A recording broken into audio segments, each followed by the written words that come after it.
જેટલું કૃષ્ણએ રૂક્ષ્મણીજીને નથી આપ્યું ને એનાથી વિશેષ પોતાનું નામ જો આપ્યું હોય ને તો એ કૃષ્ણએ દ્રૌપદીને આપ્યું છે. એક એક જગ્યા ઉપર દ્રૌપદીજીનું બીજું નામ કૃષ્ણાયન છે. અને એ જ કૃષ્ણાયન એક એક પાત્રમાં એક એક જગ્યા ઉપર દ્રૌપદી આમ તો જે સતીઓમાં ગણના કહેવાય ને એમાં સતીઓમાં ગણના થાય છે દ્રૌપદીની. અને એ દ્રૌપદીજી હાથ લાંબા કરી બધાને કહે છે કે મને બચાવો, તમારી કુળવધુ છું. એમની ઇજ્જત જાય છે, એમની લાજ જાય છે, છતાં કોઈ ઊભું થઈ અને એમ નથી કહેતું કે દુશાસન દુર્યોધન આ ખોટું થઈ રહ્યું છે.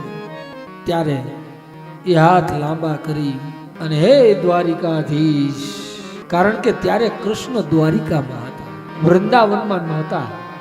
એટલે એને તુરંત હવે આ જગત મને કોઈ કામ નહીં લાગે, આ મને તમને શીખ આપે છે, ત્યારે જગદીશ જ કામ લાગશે.